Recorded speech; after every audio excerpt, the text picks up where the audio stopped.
Okay, so this video here is for geometry. We have a summative assessment on Monday or Tuesday covering Chapter 6 and quadrilaterals. And here's our extended response question covering these quadrilaterals. So it says, fill in the figures with the following words. And this is a great picture right here. This is a summary of all the quadrilaterals we've talked about in this chapter. And then the second part says, then identify the main characteristic of each. And again, there's quadrilateral, parallelogram, rhombus, rectangle, square, trapezoid, isosceles trapezoid, and kite. You need to know all of them. There are 15 major properties. We're going to list the one for each of these. So you have a lot of studying to do, so make sure you are doing that. Okay, here we go.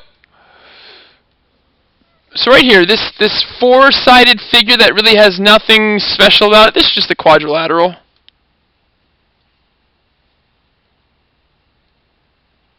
Alright, quadrilaterals off the list. Now coming over here, this guy right here that has two pairs of congruent sides, this is a kite. So let's go through it like this. Quadrilateral. What is a quadrilateral? It's a four-sided figure. So it has four sides. Nothing special about, nothing special about type of sides, type of angles. No, it just has four sides. Now down here, this is a kite. So I'm going to cross off kite. And what makes a kite a kite? A kite has two pairs of consecutive congruent sides. All right. And the other thing to make note of is that there are no parallel sides. So be aware of that. Okay? Alright, so then down here, this guy that has one pair of parallel sides, that's a trapezoid. So I'll cross off trapezoid. And what makes a trapezoid is that it does have one pair of opposite parallel sides. So one pair opposite sides parallel. That's it. Okay? And then more specifically from just a regular old trapezoid is an isosceles trapezoid. I'm going to abbreviate isos trap. And what makes an isosceles trapezoid special from a regular trapezoid are these congruent legs. Okay. And remember also that the base angle pairs of an isosceles trapezoid are congruent, so keep that in mind as well. And now we're coming over here. I'm going to switch colors because this is so much more important right over here. This talk right here, this figure, four sides with opposite sides parallel, that is a parallelogram.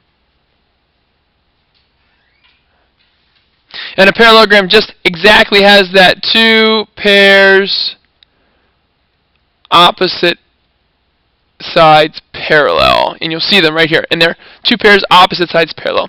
Not to mention the four other properties that are so important that you know about a parallelogram. And then branching off a parallelogram are these three figures, which means these three figures are all parallelograms, all have the same properties of a parallelogram, so all have two pairs of opposite sides parallel, but each of them has their own little special thing. Let's start here to the right. This guy that has four congruent sides, this is a rhombus. And remember, what makes a rhombus special? It does have those four congruent sides. So, whereas a parallelogram has opposite sides congruent, a rhombus has all four sides congruent. And then over here to the left, you have a rectangle. A rectangle has four right angles. Four right angles. Let me do that better. Four right angles. And again, it has all the properties of a parallelogram. Opposite sides congruent, opposite sides parallel, but it has four right angles.